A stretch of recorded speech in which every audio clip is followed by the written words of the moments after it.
देश को बदलना है तो आइए हम सब मिलकर के असदुद्दीन ओवैसी साहब के हाथ को मजबूत करें, राणा रणजीत साहब के हाथ को मजबूत करें ताकि हम बिहार को बदल सकें। Thank you. इतने लोग आए हैं, हम सबके का शुक्रिया अदा करते हैं। आज जो वक्त है और समय है वो चिंतन का है। हमने अभी तक सब पार्टी को वोट दिया। 35 साल से बिहार में राजद और बीजेपी जदयू के गठबंधन की सरकार को हम लोगों ने देखा है, लेकिन 35 साल पहले भी बिहार भारत का सबसे पिछड़ा राज्य था और आज 35 साल के बाद भी बिहार आज भारत का सबसे पिछड़ा राज्य है या नहीं है? है। तो 35 से 40 साल का समय देने के बाद भी क्या आप चाहते हैं कि फिर उसी के हाथ में कमान दिया जाए? उसके हाथ में कमान नहीं दिया जा सकता। इसलिए अब हमको एक नई दिशा देनी है, नई सोच के साथ आगे बढ़ना है और उसके लिए हमारे जो लीडर हैं जनाब असदुद्दीन ओवैसी साहब और उनकी जो एक डायनामिक पर्सनालिटी की टीम है जनाब रंजीत साहब, इनके हाथ को मजबूत करके बिहार को बदलने के लिए हम लोग आगे बढ़ चुके हैं। तो हम सब लोग बिहार को बदलेंगे ना।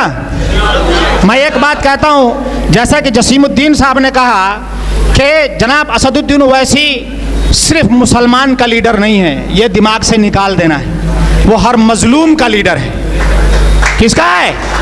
हर मजलूम का लीडर है। आपने देखा होगा कि ऑपरेशन सिंदूर में जब पहलगांव में आतंकियों ने हमारी माँ और बहनों का सिंदूर छीन लिया तो जनाब असदुद्दीन ओवैसी साहब ने तिरंगा को अपने सर से लपेट करके पाकिस्तान को पूरी दुनिया में नंगा कर दिया। वहां पर उन्होंने कोई विशेष धर्म, मजहब, मिल्लत की बात नहीं की, बल्कि मजलूम की बात की, बेवा की बात की और जिनका सिंदूर उतारा गया था उसकी बात की। इसलिए मैं आपसे हाथ जोड़ के एक विनती करता हूं और विनम्र निवेदन है आपसे कि जब भी कभी आप किसी के पास जाएं तो आप ये ना कहें कि असदुद्दीन ओवैसी साहब सिर्फ हमारे लीडर हैं। हमारे लीडर ज़रूर हैं, लेकिन वो हर मजलूम के लीडर हैं, हर बेवा के लीडर हैं, हर सताए हुए के लीडर हैं, दलित के लीडर हैं, SC ST OBC के लीडर हैं और इंसानियत के नाम पर हर दबे कुचले, हर परेशान के लीडर हैं। इसलिए वो संविधान को बचाने की बात करते हैं, वो मजलूम की बात करते हैं, तो वो सब के लीडर है। ये चीज़ लोगों को समझाना है, ये चीज़ लोगों को बताना है, इससे लोग समझ में आए, बात लोगों को समझ में आएगी।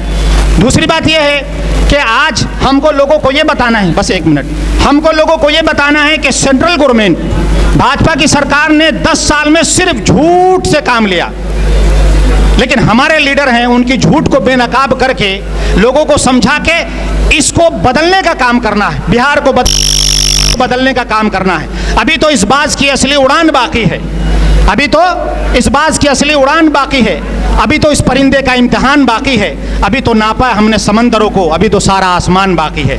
तो इसलिए अभी पूरे को बदलने का काम करना है। दूसरी बात यह है कि जो झूठ 15 साल से 10 साल से बोला गया, बिहार की जनता को और देश की जनता को झूठ परोसा गया और सिर्फ ख्वाब दिखाया गया और ख्वाब के नाम पर कुछ नहीं मिला, सिर्फ रेत मिला।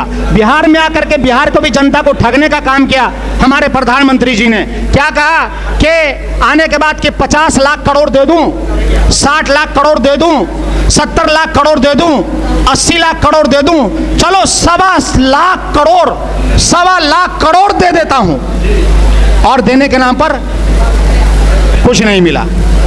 तो इस पर मैं कहता हूं एक चीज कि मेरा ज़मीर, मेरा एतबार बोलता है, मेरा ज़मीर, मेरा एतबार बोलता है, मेरी ज़बान से परवर दिगार बोलता है, कुछ और काम तो जैसे उसे आता ही नहीं, मगर वो झूठ बहुत शानदार बोलता है। तो आज तक सिर्फ झूठ पे झूठ बोला गया, एक नहीं हजारों वाकयात हैं जहां पर आप देखेंगे, हजारों मामला जहां पर सिर्फ झूठ से काम चलाया उन्होंने। लेकिन अब देश समझ गया है, देश के देशवासी समझ गए हैं, बिहार के लोग समझ गए हैं। और जब तक नीतीश कुमार जी थोड़ा ठीक ठाक थे, बिहार की बात क्या करते थे, तब तक हम लोगों ने भी उनका सपोर्ट किया। लेकिन जब तक बीजेपी के साथ अटकेलियां करने लगे हैं, झूठ बोलने लगे हैं, पिछली बार एक पार्टी के जो मुखिया उसने वादा किया कि पहले कलम से 10 लाख नौकरी दूंगा, तो नीतीश जी आकर के बोले कि 10 लाख कहां से लाके दे देगा, अपने बाप के घर से लाके दे देगा। और जब वो कुछ दिन के बाद जब उन्हीं के सहयोगी पार्टी बीजेपी ने कहा कि हम 15 लाख नौकरी देंगे, तो चुपचाप बैठ गए। वो समझ गए कि इससे बड़का झूठा तो ये है, लेकिन मजबूरी थी। तो अब वो मजबूरी खत्म हो गई है। हम सब लोगों को असदुद्दीन ओवैसी साहब का साथ देना है और इस बिहार को बदलने का काम करना है और लोगों को समझाना है कि हर मजलूम, दबा कुचला, दलित, महादलित और हर परेशान हाल लोगों को हम जा करके बताएंगे कि अगर आपको अपना भविष्य बनाना है, बिहार को बदलना है, फिर